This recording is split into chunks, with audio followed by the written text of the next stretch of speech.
Audio Jungle.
వచ్చిన 5 minutes కి car తీయడానికి కూడా లాక్ మర్చిపోయారు. తీసి ముందుకు తీసేయడానికి కూడా లేదు. అనుకోండి సార్, ఇది కేవలం గొప్ప సమాజం.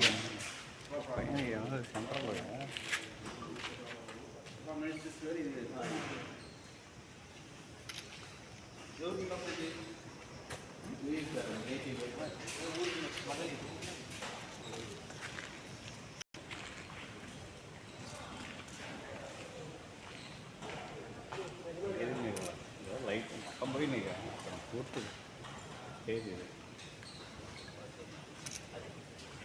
అండి. మాకు మంగళగిరి ఫైర్ స్టేషన్కి 9:50 ఫైర్ కాల్ మెసేజ్ వచ్చిందండి. ఇక్కడ కృపా సమాజం పెద్దవాడిపూడిలో ఫైర్ అవుతుందని చెప్పి తెలియజేయడం అయింది వాళ్ళకి. వాళ్ళు ఏం చేశారంటే ఇమీడియట్గా బండి టర్న్ అవుట్ ఇక్కడికి వచ్చారు, మంగళగిరి ఫైర్ స్పాట్కి రావడం అయింది. వాళ్ళు వచ్చేసరికి ఇక్కడ ఫైర్ మరి ఫ్లేమ్స్ ఎక్కువగా ఉన్నాయని చెప్పి వెంబడే మా గుంటూరు డిపార్ట్మెంట్కి ఇంటిమేషన్ చేయడం జరిగింది. ఇమీడియట్గా మేము కూడా టర్న్ అవుట్ ఇక్కడ రావడం అయింది. మేము వచ్చేసరికి ఫ్లేమ్స్ దాదాపు కంట్రోల్ అయిపోయినాయి. కొద్దిగా మొత్తం స్మోక్ హీట్ ఉంది బాగా. ఇక 2 బాల్ పెట్టి మొత్తం కంట్రోల్ చేసాం. ఇబ్బంది అయితే ఏం లేదు. వాళ్ళు చెప్పడం అయితే లోపల అంటే మన లాస్ ఎంత అని తెలియదు కానీ లోపల ఎక్విప్మెంట్ సిస్టమ్ చాలా చెప్పారు. ఏసీలు సెంట్రల్ ఏసీ బిల్డింగ్ ఇది మొత్తం. ఆ బిల్డింగ్ కూడా దాదాపు 3/4 మొత్తం కొలాప్స్ అయిపోయింది. బిల్డింగ్ రేకులు అంతా కొలాప్స్ అయిపోయినాయి. ఏసీలు సెంట్రల్ ఏసీలు కానీ మ్యూజిక్ ఎక్విప్మెంట్ వాళ్ళతో అదే చాలా లాస్ చెప్పారు. లాస్ మనం చెప్పకూడదు అంతా. మరి వాళ్ళు క్లియర్గా పోలీసు వాళ్ళు అఫీషియల్స్ ఇవ్వాలా, అది కాజా పేరు కూడా పోలీసు వాళ్ళు తెలియజేస్తారు. వచ్చి చూసుకున్నారు, వాళ్ళు ఇవ్వాలి. థ్యాంక్ యూ అండి. ఏ కారణం అయి ఉంటుందండి మనం తెలియదండి, అది మనం చెప్పలేము. అది మనకు పోలీస్ అఫీషియల్స్ ఇవ్వాలి, అఫీషియల్గా వాళ్ళు రిపోర్ట్ ఇవ్వాలి అది. Okay, thank you. నా పేరు ప్రశాంత్ అండి. నేను దీనికి అసోసియేట్ పాస్టర్గా ఉన్నాను. నాన్నగారు బేత్ వివేక్ గారు దీనికి ఫౌండింగ్ పాస్టర్ గారు. ఏం జరిగిందన్నది వివరాలు అయితే ప్రస్తుతానికి ఏం తెలియదు. ఉదయకాలం ఇక్కడ ముందు గేట్ దగ్గర ఉండే వాచ్మెన్ ఏదో పొగలాగా వస్తుందని అనగానే వెంటనే మేము మంగళగిరిలో ఉండేది, ఇది కొంచెం అవుట్స్కట్స్ 2 కిలోమీటర్స్. వెంటనే వచ్చేసరికి మంటలు కొద్దిగా పెరిగాయి. ఫైర్ డిపార్ట్మెంట్ వాళ్ళు సమయానికి వచ్చారు. బట్ ఫైర్ తీవ్రత కొంచెం ఎక్కువగా ఉండడంతో లోపల నుంచి చిన్న పెన్ను కూడా తీసుకురాగలిగిన సమయం లేదు. సో కంప్లీట్గా zero recovery, A to Z మొత్తం బర్న్ అవుట్ అయిపోయింది. డిపార్ట్మెంట్ వాళ్ళు పోలీసు వాళ్ళు అందరూ ఇక్కడ చేరుకున్నారు. ఇన్వెస్టిగేషన్ చేస్తాం. వస్తువులన్నీ అంటే ఎంత మేర నష్టం జరిగింది? నష్టాన్ని ఇంకా క్యాలిక్యులేట్ చేయాలండి. కాకపోతే వస్తువులు వచ్చేసరికి ఆడియో ఎక్విప్మెంట్, చాలా మంచి ఆడియో ఎక్విప్మెంట్ ఉంది, ఎల్ఈడి స్క్రీన్స్, సెంట్రల్ ఏసీ, తర్వాత చైర్సు, పిల్లలకు సంబంధించినవి, టీవీలు, రకరకాల స్టేజ్ లైటింగ్ అని, తర్వాత మ్యూజిక్ సిస్టము, తబలాలు అలాంటివి ఉన్నాయి. అవన్నీ కంప్లీట్గా ఏది బయటకు వచ్చే అవకాశం లేదు. మేము వచ్చేసరికి ఆ డోర్లు ఓపెన్ చేసే టైంకి ఫైర్ లేదు, కానీ లోపలికి వెళ్ళలేనంత పొగ ఉండడంతో ఇంకా ఏం చేయడానికి అవకాశం లేకుండా ఆడియో మిక్సర్లు అన్నీ కాలిపోయినాయి. ఏమైనా అనుమానాలు ఉన్నాయండి ఎవరి మీద? అనుమానాలు కానీ ఈ పరిస్థితిలో నేనైతే దాని గురించి ప్రస్తావించలేను, ఎందుకంటే ఏంటనేది తెలియదు అసలు. So I have zero comments on that. ఎంతమంది ఉంటారండి ఇక్కడ ఎవ్రీ వీకెండ్ సండేస్ జనరల్గా జరుగుతాయి. అబౌట్ ఒక 1000 అప్రాక్సిమేట్గా గ్యాదర్ అవుతారు.